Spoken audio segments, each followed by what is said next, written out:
भारत माता की, भारत माता की, भारत माता की। हर हर महादेव। माता अन्नपूर्णा की जय, गंगा मैया की जय। उत्तर प्रदेश की राज्यपाल आनंदीबेन पटेल, मुख्यमंत्री श्रीमान योगी आदित्यनाथ जी, केंद्रीय मंत्रिमंडल के मेरे साथीगण, यूपी सरकार के मंत्रीगण, सांसद और विधायकगण, अलग अलग योजनाओं के सभी लाभार्थी और काशी के मेरे प्यारे भाइयों और बहनों,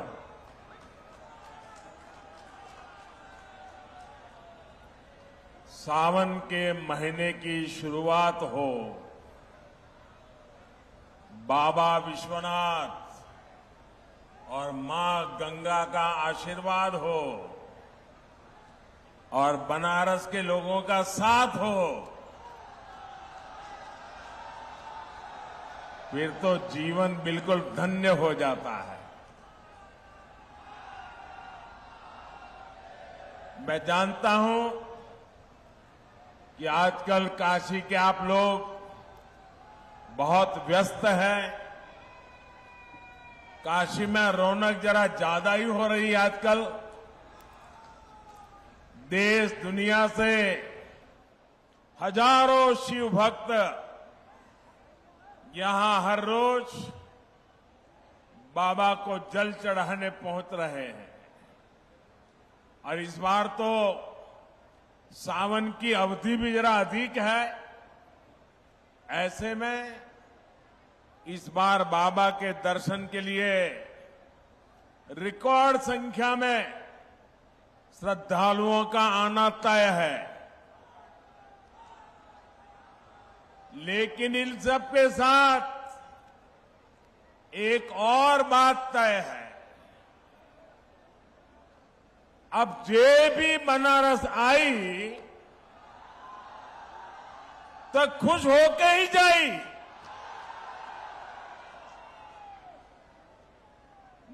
मुझे बहुत ज्यादा चिंता नहीं होती कि इतने सारे लोग आएंगे, बनारस में सब कैसे मैनेज होगा। काशी के लोग तो मुझे सिखा देते हैं, मैं उनको कोई चीज सिखा नहीं सकता हूं। अभी G20 के लिए दुनिया भर से इतने सारे लोग बनारस आए थे। काशी के लोगों ने उनका इतना भव्य स्वागत किया, इतना अच्छा प्रबंध किया कि आज पूरे दुनिया में आपकी और काशी की वाहवाही हो रही है। और इसलिए मुझे पता है काशी के लोग सब संभाल लेंगे। आप लोगों ने काशी विश्वनाथ धाम और पूरे परिसर को भी इतना भव्य बना दिया है कि जो यहां आ रहा है गदगद होकर जा रहा है। ये बाबा की इच्छा ही थी कि हम उसे पूरा करने का निमित्त बन पाए। ये हम सभी का सौभाग्य है। भाइयों और बहनों, आज काशी सहित उत्तर प्रदेश को लगभग 12,000 करोड़ रुपए की परियोजनाओं का उपहार मिला है। हमने जो काशी की आत्मा को बनाए रखते हुए नूतन काया का संकल्प लिया है, ये उसका विस्तार है। इनमें रेल, रोड, पानी, शिक्षा, टूरिज्म से जुड़े प्रोजेक्ट हैं, घाटों के पुनर्विकास से जुड़े प्रोजेक्ट्स हैं।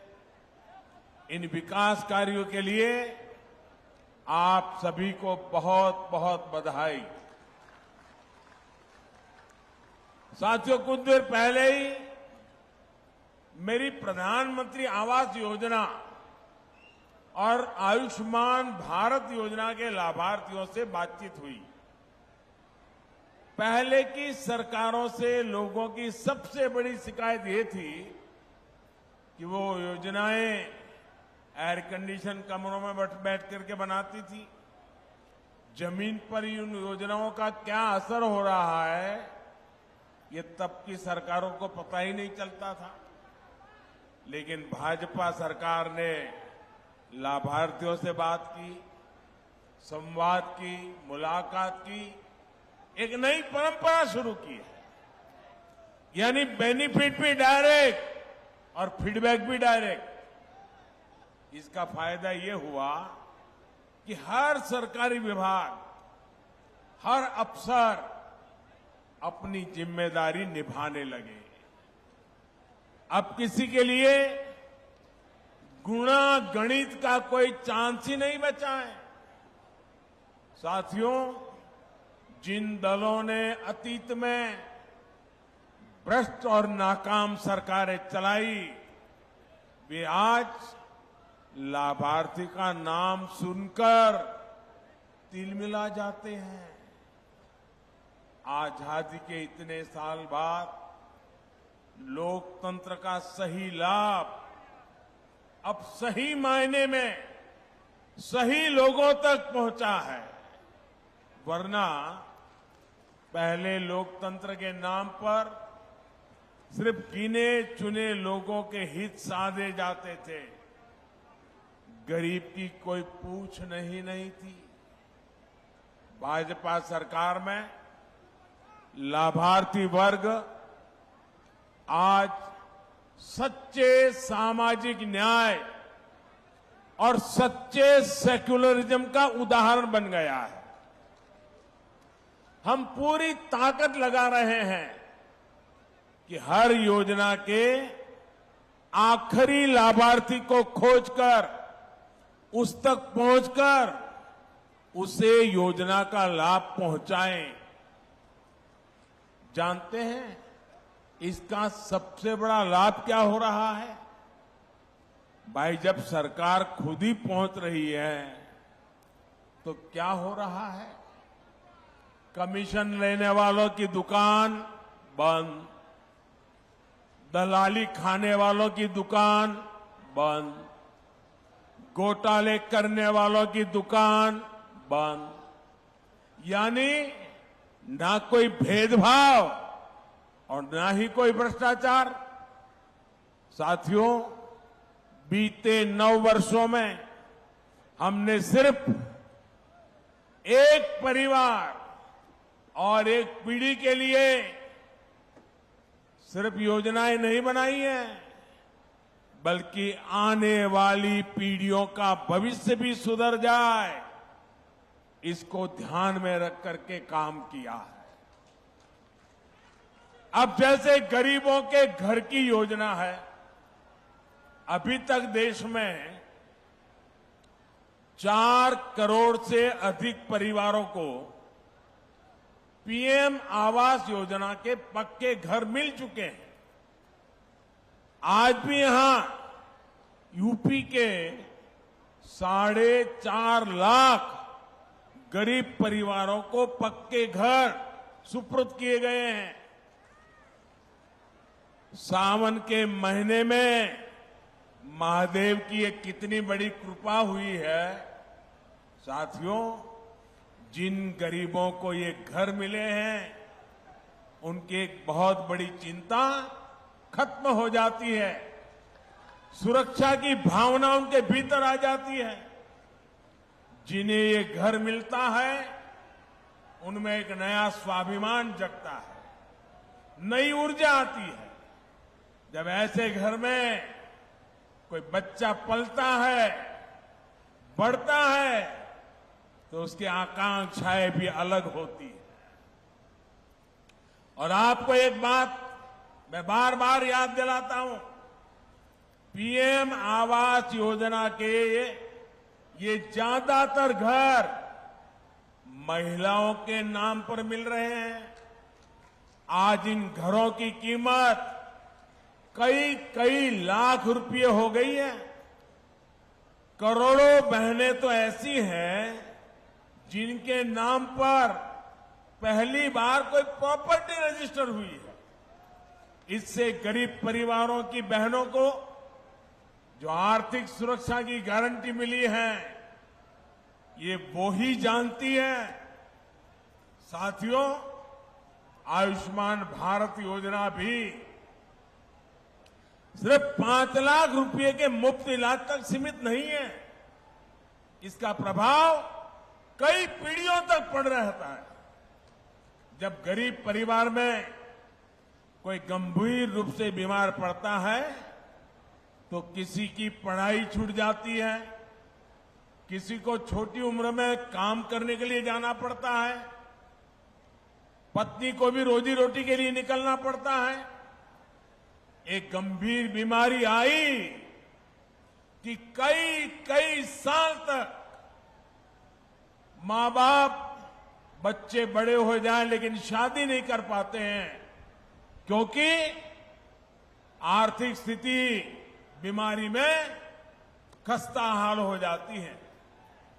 और गरीब के सामने 2 ही विकल्प होते हैं, या तो वो अपनों को अपनी आंखों के सामने जिंदगी के लिए संघर्ष करते देखे, या घर खेत बेच दे, किसी से इलाज के लिए कर्ज ले। जब प्रॉपर्टी बिकती है, कर्ज का बोझ बढ़ता है तो आने वाली कई कई पीढ़ियां प्रभावित हो जाती है। आयुष्मान भारत योजना आज गरीब को इसी संकट से बचा रही है। इसलिए मैं मिशन मोड पर लाभार्थियों तक आयुष्मान कार्ड पहुंचाने के लिए इतना अधिक प्रयास कर रहा। आज भी यहां से 1,60,00,000 लाभार्थियों को आयुष्मान भारत का कार्ड बंटना शुरू हुआ है। भाइयों और बहनों, देश के संसाधनों पर वंचितों का, गरीबों का सबसे बड़ा हक होता है।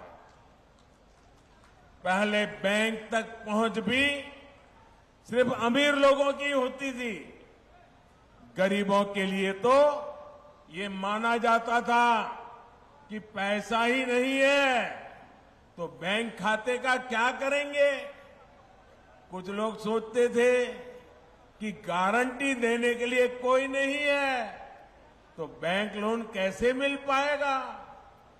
बीते 9 वर्षों में इस सोच को भी भाजपा सरकार ने बदल दिया। हमने बैंकों के दरवाजे सबके लिए खोल दिए। हमने करीब करीब 50 करोड़ जनधन बैंक खाते खोले। मुद्रा योजना के तहत 50,000 से लेकर 10 लाख रुपए तक के ऋण बिना गारंटी दिए। यहां यूपी में भी करोड़ों लाभार्थियों ने मुद्रा योजना का लाभ उठाकर अपना काम शुरू किया। इसमें सबसे अधिक लाभ गरीब, दलित, पिछड़े, आदिवासी, अल्पसंख्यक परिवारों से जुड़े साथियों और महिला उद्यमियों को हुआ। यही तो सामाजिक न्याय है जिसकी गारंटी भाजपा सरकार दे रही है। साथियों, हमारे रेहड़ी, ठेले, पटरी, फुटपाथ पर छोटा मोटा व्यवसाय करने वाले साथी भी अधिकतर वंचित समाज से ही आते हैं। लेकिन पहले की सरकारों ने इन साथियों को भी सिवाय अपमान और प्रताड़ना के कुछ नहीं दिया। रेहड़ी, ठेले, पटरी, फुटपाथ पर दुकान चलाने वालों को दुत्कार देता है, गाली देकर चला जाता है। लेकिन गरीब मां का बेटा मोदी इनका ये अपमान बर्दाश्त नहीं कर सकता। इसलिए मैंने रेहड़ी, ठेले, पटरी, फुटपाथ पर दुकान करने वाले के लिए पीएम स्वनिधि योजना बनाई है। हमने पीएम स्वनिधि योजना के तहत इनको भी सम्मान दिया है और बैंकों को इन्हें मदद देने को कहा है। जो पैसे पटरी वाले दुकानदारों को बैंक दे रहे हैं, उसकी गारंटी भी सरकार खुद ले रही है। पीएम स्वनिधि योजना के तहत अभी तक 35 लाख से अधिक साथियों को मदद स्वीकृत की गई है। यहां बनारस में भी आज 1.25 लाख से ज्यादा लाभार्थियों को स्वनिधि योजना के तहत लोन दिए गए। इस लोन से वो अपना काम आगे बढ़ाएंगे, अपनी दुकान का विस्तार करेंगे। अब कोई उन्हें गाली नहीं दे पाएगा, उन्हें नीचा नहीं दिखा पाएगा। गरीब को स्वाभिमान, ये मोदी की गारंटी है। साथियों, जिस लोगों ने देश पर दशकों तक राज किया, उनके शासन के मूल में ही बेईमानी रही। और जब ऐसा होता है तो चाहे कितना भी धन इकट्ठा हो तो कम ही पड़ता है। 2014 से पहले भ्रष्टाचारी और परिवारवादियों की सरकारों के दौरान ऐसा ही कारोबार चलता था। बजट की जब भी बात आती थी तो घाटे का, नुकसान का ही बहाना होता था। आज गरीब कल्याण हो या फिर इंफ्रास्ट्रक्चर, बजट की कोई कमी नहीं है। वही कर देता है, वही सिस्टम है, लेकिन सरकार बदली है, नीयत बदली है तो परिणाम भी बदले दिख रहे हैं। पहले करप्शन और कालाबाजारी खबरों से अखबार भरे रहते थे। अब नए प्रोजेक्ट के शिलान्यास और लोकार्पण की खबरें अखबारों में छाई रहती है। बीते 9 वर्षों में आए परिवर्तन का सबसे बड़ा उदाहरण भारतीय रेल है। ईस्टर्न डेडिकेटेड फ्रेट कॉरिडोर, यानी मालगाड़ियों के लिए विशेष पटरियों की योजना 2006 में शुरू हुई थी, लेकिन 2014 तक 1 किलोमीटर ट्रैक भी नहीं बीत पाया था। 1 किलोमीटर भी नहीं। पिछले 9 वर्षों में इसका एक बहुत बड़ा हिस्सा पूरा हो चुका है। इस पर मालगाड़ियां चलना शुरू कर चुकी है। आज भी दीनदयाल उपाध्याय जंक्शन से न्यू सोननगर खंड का लोकार्पण किया गया है। इसे मालगाड़ियों की स्पीड तो बढ़ेगी ही, पूर्वांचल में, पूरी भारत में रोजगार के अनेक नए अवसर बनेंगे। साथियों, जब नीयत साफ होती है तो कैसे काम होता है, इसका एक और उदाहरण मैं देता हूं। देश में तेज रफ्तार ट्रेनें चले, देश हमेशा ये चाहता था। इसके लिए पहली बार देश में करीब 50 साल पहले राजधानी एक्सप्रेस की शुरुआत हुई। राजधानी एक्सप्रेस चलाई गई, लेकिन इतने साल में भी ये राजधानी एक्सप्रेस सिर्फ 16 रूटों में ही चल पाई है। 50 साल हो गए, सिर्फ 16 रूट। इसी तरह 30-35 साल पहले शताब्दी एक्सप्रेस भी चल पड़ी, लेकिन शताब्दी ट्रेन भी 30-35 साल में अब तक 19 रूटों पर ही सेवा दे रही है। इन ट्रेनों से अलग एक वंदे भारत एक्सप्रेस है, और बनारस के पास तो देश की पहली वंदे भारत का खिताब है। 4 साल में ये ट्रेन 25 रूट पर चलनी शुरू हो चुकी है। आज भी गोरखपुर से 2 नई वंदे भारत एक्सप्रेस को हरी झंडी दिखाई गई है। एक ट्रेन गोरखपुर से लखनऊ के लिए चली है और दूसरी अहमदाबाद से जोधपुर रूट पर चली है। देश के मध्यम वर्ग में ये वंदे भारत इतनी सुपरहिट हो गई है कि कोने कोने से इसके लिए डिमांड आ रही है। वो दिन दूर नहीं जब वंदे भारत देश के कोने कोने को कनेक्ट करेगी। भाइयों और बहनों, बीते 9 वर्षों में काशी की कनेक्टिविटी को भी बेहतर करने के लिए अभूतपूर्व काम हुआ है। यहां जो विकास कार्य हो रहे हैं वो रोजगार के अनेकों नए अवसर भी बना रहे हैं। अब जैसे पिछले वर्ष काशी में 7 करोड़ से ज्यादा पर्यटक और श्रद्धालु आए थे। सिर्फ 1 साल में काशी आने वाले पर्यटकों की संख्या में 12 गुना बढ़ोतरी हुई। 12 गुना पर्यटक बढ़े हैं तो इसका सीधा लाभ यहां के रिक्शा वाले को हुआ है, दुकानदारों को हुआ है, ढाबा होटल चलाने वाले साथियों को हुआ है, बनारसी साड़ी का काम करने वाले हो या फिर बनारसी पान वाले मेरे भाई, सभी को इससे बहुत फायदा हो रहा है। पर्यटक बढ़ने का बहुत बड़ा लाभ हमारे नाव चलाने वाले साथियों को हुआ है। शाम को जो गंगा आरती होती है उस समय नावों पर कितनी भीड़ होती है ये देख मैं भी हैरत में पड़ जाता हूं। आप लोग ऐसे ही बनारस को संभाले रहिए। साथियों, बाबा के आशीर्वाद से वाराणसी के तेज विकास की यात्रा चलती रहेगी। और मैं एक बार काशी वासियों का और भी धन्यवाद करना चाहता हूं। पिछले दिनों काशी में नगर निगम के चुनाव हुए थे। आप सबने विकास की यात्रा को समर्थन किया, विकास में विश्वास करने वालों को जिता करके भेज दिया और काशी में एक अच्छा व्यवस्था खड़ी करने की दिशा में आप लोगों ने जो सहयोग दिया, तो काशी के सांसद के नाते आप सबके इस सहयोग के लिए मैं आज जब आपके बीच आया हूं तो हृदय से आपका आभार भी व्यक्त करता हूं।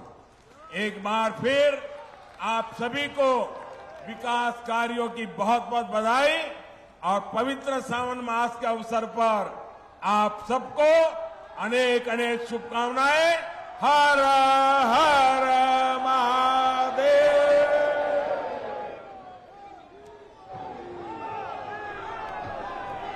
बहुत धन्यवाद माननीय प्रधानमंत्री महोदय।